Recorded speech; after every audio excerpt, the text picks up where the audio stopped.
Chers frères et sœurs, je vous fais maintenant une vidéo qui va vous traduire l'intervention du Père Giorgio Maria Faré le 6 mai et le 9 mai 2025 sur les motifs canoniques d'invalidité du conclave. Donc avant le conclave, le 6 mai, il a fait toute une catéchèse expliquant que le conclave qui allait se passer serait invalide.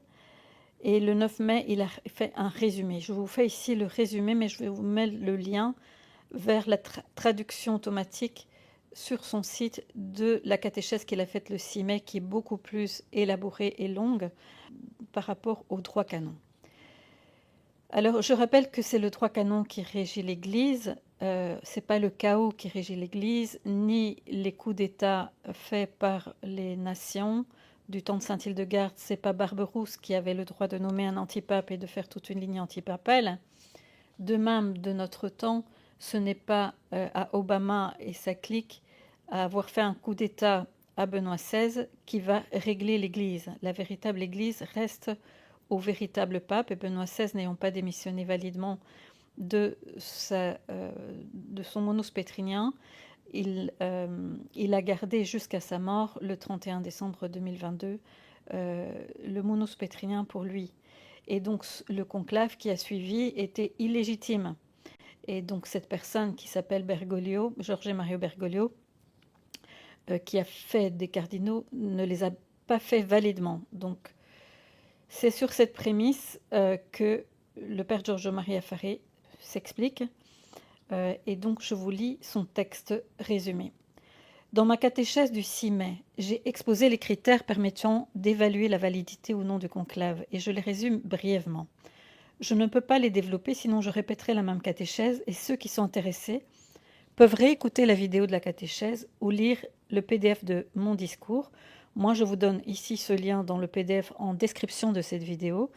En cliquant sur ce lien, vous aurez la totalité de ce qu'il a dit le 6 mai, qui est beaucoup plus élaboré. Ici, ce sont les points clés. Alors, ma thèse par point clé, c'est que si l'on suppose que Benoît XVI n'a jamais validement renoncé à la papauté, selon les études que j'ai présentées dans mon homélie le 13 octobre 2024, il s'ensuit que Georges et Mario Bergoglio n'a jamais été pape, puisqu'un nouveau pontife ne peut être élu si le siège n'est pas vacant. Dans cette optique, toutes les nominations de cardinaux effectuées par François sont nulles et non avenues, et les cardinaux créés par lui ne sont pas de vrais cardinaux. Par conséquent, ils n'ont pas le droit de participer au conclave en cours, étant donné que les normes spéciales régissant l'élection du pape, c'est-à-dire la constitution apostolique Universi Dominici Gregis, stipulent au numéro 33 que le droit d'élire le pontife romain appartient uniquement aux cardinaux de la Sainte Église romaine. La participation de sujets n'ayant pas le droit de vote, c'est-à-dire les cardinaux créés par François, rend l'élection nulle et non avenue conformément au canon 169 du Code de droit canonique.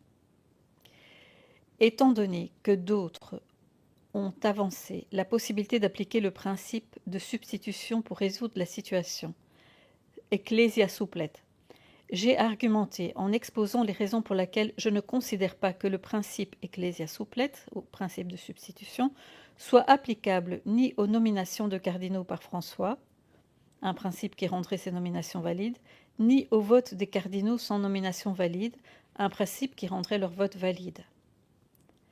Alors, si vous voulez en savoir plus sur ce qu'il a dit, je vous demande donc d'aller cliquer sur le lien que je vais vous mettre en description de la vidéo et dans le PDF qui sera aussi mis en description de la vidéo. En particulier, dans mon argumentation, j'ai accordé une large place au motif théologique que le principe de suppléance, Ecclesia Supplet, sauvegarde le bien de l'Église et des âmes. Il ne peut donc devenir l'instrument d'une intention malveillante, c'est-à-dire d'une tromperie concertée visant à produire le mal de l'Église. J'ai donc indiqué les grandes lignes de la célébration d'un conclave valide. Je voudrais reprendre ici cette partie dans son intégralité en la soulignant davantage, car les questions que j'ai reçues m'ont permis de constater que cette partie-là n'a pas été suffisamment comprise. Alors comment aurait-on tenir un conclave valide? On a dit que le canon 169 du Code de droit canonique rend invalide toute l'élection à laquelle participent des sujets privés de droit. Par conséquent, selon les exigences définies par l'Universi Dominici Gregis numéro 33, Seuls les cardinaux nommés par Jean-Paul II et Benoît XVI, qui n'avaient pas encore atteint l'âge de 80 ans à la date du début du siège vacant, auraient dû entrer en conclave. Mais l'attention à cette nouveauté est importante. Selon la loi, le début du siège vacant doit être placé à la mort du souverain pontife Benoît XVI le 31 décembre 2022. Au total, il s'agit donc aujourd'hui de 44 cardinaux et non de 27 comme on l'a cru, car d'autres cardinaux, à la date du 31 décembre 2022, n'avaient pas encore 80 ans. Et donc, il y a maintenant en réalité 44 cardinaux qui peuvent participer au conclave valide. Ce sont les 44 cardinaux qui n'avaient pas 80 ans à la mort du souverain pontife Benoît XVI le 31 décembre 2022. Alors, en effet, 27 de ces cardinaux n'ont pas encore atteint le 80e anniversaire et ont donc été appelés à voter à ce conclave-ci qui vient de s'achever, mais les 17 autres n'ont pas été considérés comme électeurs et n'ont pas participé au conclave. Cependant, la Universi Dominici Gregis au numéro 35 interdit l'exclusion de certains cardinaux du vote. Par conséquent, une invalidité de l'élection s'est déjà produite en raison de l'exclusion de plus d'un tiers des électeurs éligibles, conformément au canon 166, paragraphe 3. Permettez-moi de résumer encore plus succinctement ma position concernant l'invalidité de ce conclave. Pour que l'élection soit valide, le conclave devait admettre tous et seulement les cardinaux créés par Jean-Paul II et Benoît XVI, qui avaient moins de 80 ans le 31 décembre 2022. Puisque des individus qui ne sont pas de vrais cardinaux ont participé au conclave, l'élection est nulle et non avenue, selon le canon 169. De même, l'exclusion des cardinaux âgés de plus de 80 ans mais qui n'avaient pas atteint la limite d'âge au moment du décès de Benoît XVI a également invalidé l'élection, car le nombre de ces cardinaux dépassait le tiers des cardinaux éligibles. C'est selon le canon 33 de la Universi Dominici Gregis et le canon 166, paragraphe 3 du Code de droit canonique. Alors j'imagine que beaucoup d'entre vous sont déconcertés par la nouveauté canonique que je vous ai expliquée, car personne n'avait encore souligné l'élément fondamental de la nécessité de convoquer également les cardinaux qui n'avaient pas encore atteint l'âge de 80 ans avant le début de la Sede Vacante qui commence le 31 décembre 2022. J'ai déjà expliqué dans la catéchèse du 6 mai, en reprenant toutes les sources du droit, quelles sont les deux erreurs répandues qui ont caché à beaucoup cette évidence fondamentale, et je les résume à nouveau. La date effective à laquelle placer le siège vacant dans la catéchèse du 6 mai. J'ai expliqué pourquoi la date de ce siège vacant est le 31 décembre 2022, date de la mort de Benoît XVI, et j'ai nié qu'une déclaration explicite de sede vacante soit nécessaire pour la célébration d'un conclave valide en apportant les sources. J'ai nié qu'une telle déclaration nécessite une formule rituelle précise de dire par exemple « Vere papa mortus est », le vrai pape est mort. La limite des 20 jours également, j'ai fait référence à l'excellent argument proposé par M. Ferro Canale dans un article publié en janvier 2023 pour réfuter qu'une fois écoulés les 20 jours mentionnés dans la Universi Dominici Gregis 37 pour le début de l'élection, on perd la possibilité de convoquer un conclave valide après les 20 jours. En utilisant les critères d'interprétation du droit canonique fournis par la loi elle-même, M. Ferro Canale les applique un à un au cas d'espèce et démontre que la clause de nullité de la Universi Dominici Gregis du numéro 76 ne s'applique pas à la période des 20 jours. En résumé, en plaçant correctement la date du début du siège vacant, selon ce que dit le droit, le conclave qui s'est achevé aujourd'hui a violé des normes de la Universi Dominici Gregis et du Code de droit canonique qui sont essentielles pour la validité de l'élection, et donc l'élection est nulle et non avenue. Et il met les notes ici. Donc le canon 169 dit que pour qu'une élection soit valide, aucune personne étrangère au collège ou au groupe ne peut être admise à donner son suffrage. C'est selon le Code de droit canonique de 1983. En l'absence d'autres précisions, on se référera toujours au Code de 1983 actuellement en vigueur. Note de la Universi Dominici Gregis numéro 33 dit que le droit d'élire le pontife romain appartient uniquement aux cardinaux de la Sainte Église romaine, à l'exception de ceux qui, avant le jour de la mort du souverain pontife, donc c'est le jour de la mort du vrai souverain pontife, ou avant le jour où le siège est devenu vacant, ont déjà 80 ans accomplis. La note 3 dit que le paragraphe 35 du Code de droit canonique dit « Aucun cardinal électeur ne pourra être exclu de l'élection active ou passive pour quelque motif ou prétexte que ce soit. » Or, on en a exclu plusieurs parce que aujourd'hui, ils ont 80 ans, mais en fait, c'est à la date de la mort de Benoît XVI qu'il fallait compter les 80 ans. Et enfin, le canon 166 dit que le président du collège ou du groupe convoquera tous les membres du collège, mais la convocation, quand elle doit être personnelle, est valable si elle est faite au domicile de l'électeur, à son quasi-domicile ou à son lieu de résidence. Si un électeur n'a pas été convoqué et a été de ce fait absent, l'élection est valide. Cependant, la demande de l'électeur négligée, sous réserve de la preuve de l'omission et de l'absence, l'élection même confirmée doit être rescindée par l'autorité compétente à condition qu'il soit juridiquement établi que le recours a été introduit au plus tard dans les 3 jours à compter du moment où l'intéressé a eu connaissance de l'élection. Si plus du tiers des électeurs ont été négligés, l'élection est nulle de plein droit. Si plus du tiers des électeurs ont été négligés, l'élection est nulle de plein droit, à moins que tous les électeurs négligés n'en aient fait part à l'élection. Donc, comme on est passé de 44 électeurs cardinaux valables le 31 décembre 2022, on en a exclu plus du tiers en passant à 27 aujourd'hui, eh bien, l'élection est nulle. Le canon 165, sauf autre disposition du droit ou des statuts légitimes du collège ou du groupe, si un collège ou un groupe de personnes possède le droit d'élire à un office, l'élection ne sera pas différée au-delà de 3 mois utiles à compter du jour où est connue la vacance de l'office. Passé ce délai, l'autorité ecclésiastique qui possède le droit de confirmer l'élection ou celle qui succède au collège ou au groupe dont le droit de provision pourvoira librement à l'office vacant. Les lois ecclésiastiques doivent être comprises selon le sens propre des mots, dans le texte et le contexte, et si le sens demeure douteux et obscur, il faut recourir aux lieux parallèles s'il y en a, à la fin et aux circonstances de la loi, à l'esprit du législateur. Les lois qui établissent une peine ou qui restreignent le libre exercice des droits ou qui comportent une exception à la loi sont d'interprétation stricte. Je rappelle donc que c'est le droit canon qui régit l'Église, que c'est très important parce qu'il y a déjà eu plus de 40 antipapes dans l'histoire de l'Église, plusieurs antipapes qui se sont suivis.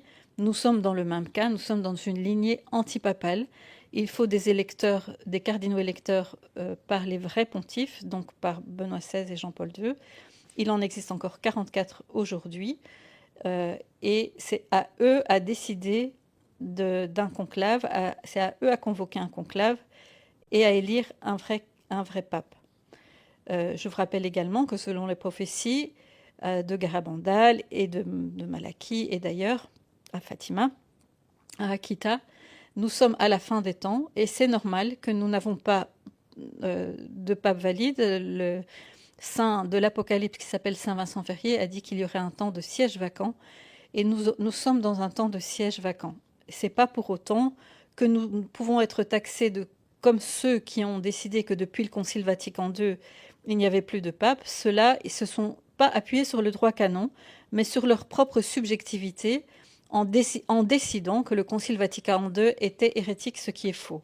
Le Concile Vatican II n'a aucun texte hérétique et de toute façon, il n'appartient à personne, à aucun catholique de décider que le siège est vacant à partir d'un concile, et c'est pas à eux à dire que quelqu'un est hérétique. Par contre, le droit canon régit l'Église. Et c'est le droit canon qui décide si un conclave est valide ou invalide. C'est pas les catholiques qui décident. C'est pas non plus le fait qu'il y a un coup d'État qui vient faire croire avec les médias qu'on a un nouveau pape parce qu'il a pris la place de quelqu'un d'autre, qu'il l'a poussé par menace de mort avec toute la complicité de plein d'autres personnes. C'est pas aux pouvoirs mondiaux et politiques à mettre en place les papes. C'est pas à la franc-maçonnerie ecclésiastique qui donne la main à la franc-maçonnerie mondiale à décider que maintenant nous avons un pape qui leur ressemble. Ce n'est pas ça. Et donc ce qui s'est passé en 2013, c'est un coup d'État mondial qui a fait mettre en place une lignée antipapale. Nous sommes à la fin des temps, nous attendons le vrai pape angélique, et voilà pourquoi nous prions la couronne de pierre avec les papes valides avec les papes valides depuis toujours, à commencer par Saint Pierre, nous demandons l'intercession des papes pour nous envoyer le pape Angélique. Tout ceci n'a rien à voir avec une vision de l'Église qui serait, entre guillemets, j'ai entendu des personnes dire « Ah, mais vous êtes des pharisiens, vous vous attachez à la loi ». Ce que Jésus reproche aux pharisiens, c'est pas du tout d'aimer les commandements de Dieu et la loi de Dieu. Dans tous les psaumes, c'est « J'aime ta loi, Seigneur, j'en fais mes délices ». Mais celui qui aime vraiment les commandements de Dieu, il les applique. Jésus dit « Celui qui m'aime accomplit ma parole, accomplit mes commandements ». Et donc, les commandements de Dieu sont importants. Les 10 commandements de Dieu sont importants. Ce que Jésus reproche aux pharisiens, c'est pas d'appliquer la loi. Et d'ailleurs, Jésus va dire moi, je ne suis pas venu enlever un seul iota de la loi. Et ceux qui les enlèveront seront considérés comme les derniers dans le royaume des cieux. Non, et c'est pas ça qu'il reproche aux pharisiens. Ce qu'il reproche aux pharisiens, c'est leur hypocrisie. C'est qu'ils font croire qu'eux, ils appliquent, qu'ils sont fidèles à la loi alors qu'ils ne le sont pas. C'est qu'ils veulent tuer la femme adultère à coups de pierre alors qu'eux-mêmes sont adultères. C'est ce qu'il explique à Maria Valtorta. Ils étaient eux-mêmes adultères, mais ils ont caché tout ça. C'est pour ça que Jésus dit « Hypocrite, vous faites porter des fardeaux aux autres, mais vous n'en portez pas un seul sur vous. » Et en plus, ce qu'il leur reproche, si vous lisez bien Maria Valtorta, c'est que Dieu a mis 10 commandements de Dieu. Mais eux, ils en ont créé plus de 1000 différents pour des petites choses inutiles, comme par exemple, il faut payer sur la sauge et sur le thym une dîme, mais en seront exclus ceux qui font partie du temple. Donc, ils se sont bien arrangés pour faire des petites lois inutiles qui les préservent, eux, de payer la dîme sur ça, mais par contre, tous les autres doivent le faire. Vous comprenez quand Jésus dit « vous vous en faites porter des poids inutiles aux gens, mais que vous ne portez pas vous-même ». C'est ça l'hypocrisie des pharisiens. Le pharisianisme n'est pas l'attachement à la loi et aux commandements de Dieu. Non. Jésus lui-même était attaché à la loi et aux commandements de Dieu. Saint Joseph et la Vierge Marie sont allés présenter Jésus au temple. L'attachement à la loi et aux commandements de Dieu, c'est notre délice, c'est notre amour de la loi de Dieu qui nous fait aimer ces commandements. Jésus dit « Celui qui m'aime accomplit mes commandements ». Donc l'obéissance à la loi et aux commandements, ce n'est pas ça. Ce n'est pas ça le pharisianisme. Donc le pharisianisme, c'est l'hypocrisie. Donc quand on dit que la loi, le droit canon régit l'Église, on rappelle également, comme dit le Père Giorgio-Maria Faré dans sa catéchèse du 6 mai, que tout le droit canonique a comme but le salut éternel des âmes. La loi de Dieu et les commandements de Dieu ont pour but le salut des âmes. Tu ne commettras pas d'adultère, tu ne voleras pas, honore ton père et ta mère, tu sanctifieras les jours de fête. Tout cela sont les commandements de Dieu qui nous amènent vers le salut éternel. Et celui qui les observe est heureux, dit la Bible. Donc ceux qui viennent faire croire qu'au contraire, on n'a pas besoin de loi dans l'Église ni de droit canon, que c'est démocratique, si comme la majorité des cardinaux ont dit oui pour un nouveau pape qui avait été introduit là par menace de mort sur Benoît XVI, eh ben ça y est, c'est le principe de l'acceptation pacifique universelle. Eh bien non, c'est pas ainsi que ça se passe. C'est pas des coups d'État démocratiques. On n'est pas dans un truc où c'est le monde qui va décider à la place de Dieu. On est dans un ordre et pas dans un chaos. Et l'ordre, c'est le droit canonique. Et ceux qui sont attachés à ce droit canonique, c'est parce qu'ils sont attachés à ce que Dieu a établi depuis toujours. L'Église est fondée sur Pierre, sur la succession apostolique valide depuis Saint Pierre jusqu'à nous. Et je rappelle encore une dernière fois, il y a eu 40 antipapes dans l'histoire de l'Église. Nous ne sommes pas à la première fois où il y a une crise dans l'Église. Ça a toujours existé. Et les grands saints se sont battus pour que les véritables papes reprennent leur place, que la véritable papauté valide telle que la succession apostolique désirée par le Seigneur depuis Saint Pierre jusqu'à nous soit valide. Donc, notre attachement au droit canonique n'est pas une chose inutile. Au contraire, elle est là parce qu'elle nous fait nous attacher à ce que le Seigneur désire. Et ça correspond à ce que disent les prophéties, ça correspond à ce que dit saint François d'Assise. Il y aura quelqu'un de non canoniquement élu qui parviendra à se hisser à la papauté et qui détruira l'Église et les congrégations. Quelqu'un de non canoniquement élu. Et ce gars qui est non canoniquement élu, tous ceux qu'il a élus cardinaux ne sont pas cardinaux. Nous sommes donc bien en présence d'un conclave invalide, n'en déplaise à ceux qui auraient voulu que tout retrouve sa bonne place. Je vous invite donc à approfondir plus loin si vous le désirez et à faire connaître cette vidéo autour de vous. Bon dimanche et que le Seigneur vous bénisse.